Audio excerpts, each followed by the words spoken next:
नमस्कार। राजस्थान की राजनीति में आजकल एक नई जोड़ी की काफी चर्चा है। जी हाँ, युवा नेता निर्मल चौधरी और आरएलपी के हनुमान बेनीवाल। बिल्कुल, हमारे पास जो लेख है वो इसी नजदीकी के कारणों और इसके पीछे की क्या रणनीति हो सकती है उसे समझने की कोशिश करता है। तो आज हम इसी गठजोड़ की परतें खोलेंगे और देखेंगे कि भाई इसके क्या मायने हो सकते हैं। जरूर।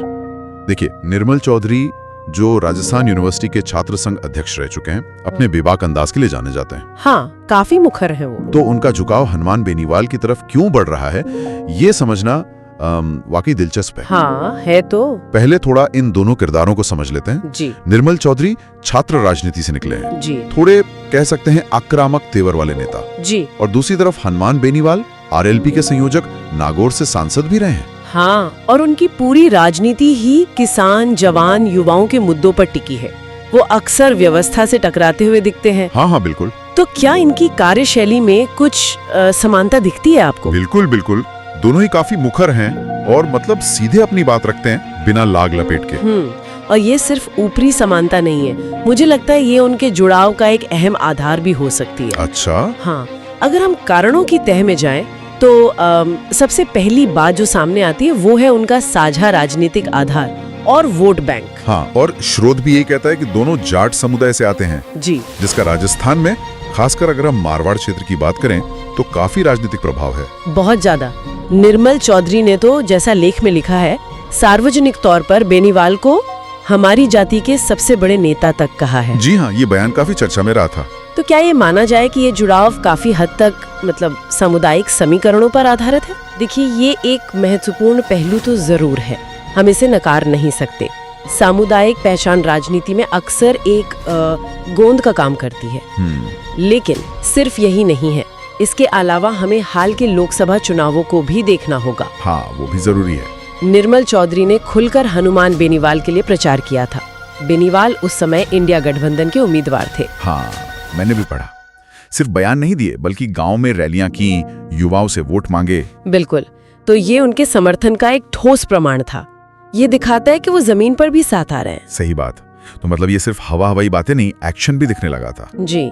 लेकिन क्या इसके पीछे निर्मल चौधरी की अपनी राजनीतिक महत्वाकांक्षाएं भी हैं? स्रोत थोड़ा इशारा उस तरफ भी करता है। हाँ, ये भी एक क्या कहते हैं अहम कड़ी है। कैसे? देखिए, कांग्रेस जैसी एक बड़ी स्थापित पार्टी में अपनी जगह बनाना, खासकर जब आपकी शैली थोड़ी अलग हो, थोड़ी मुखर हो, हाँ, चुनौतीपूर्ण हो सकता है। बिल्कुल। जबकि आरएलपी हनुमान बेनीवाल के नेतृत्व में उन्हें एक ऐसा मंच दे सकती है जहां वो अपनी तरह की राजनीति कर सके, शायद ज्यादा आजादी के साथ। एक रेडीमेड प्लेटफॉर्म जहां वो अपने स्टाइल से खेल सके। हाँ, एक तरह से।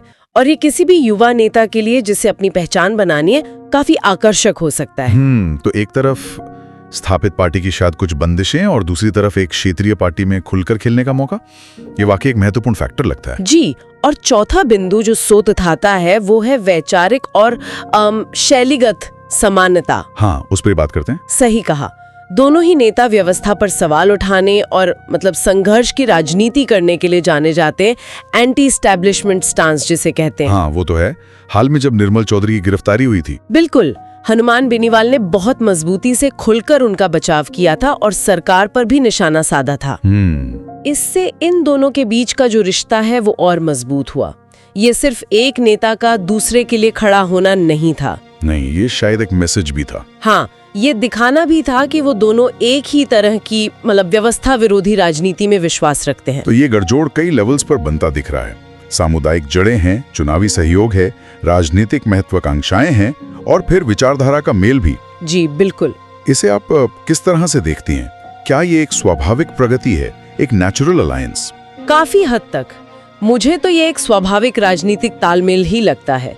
निर्मल चौधरी को हनुमान बेनीवाल में शायद एक अनुभवी नेता, एक मार्गदर्शक दिख रहा होगा। एक सीनियर फिगर। हाँ, और वहीं बेनीवाल को निर्मल चौधरी में आरएलपी का जो युवा आधार है उसे और फैलाने वाला, पार्टी में नई ऊर्जा लाने वाला एक चेहरा नजर आ सकता है। सही।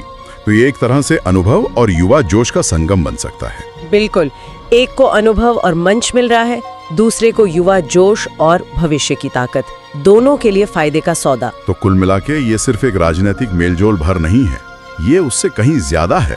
हाँ, एक सोची समझी रणनीतिक साझेदारी की तरह लग रहा है, जिसमें दोनों के लिए फायदे की गुंजाइश साफ दिख रही है। बिल्कुल।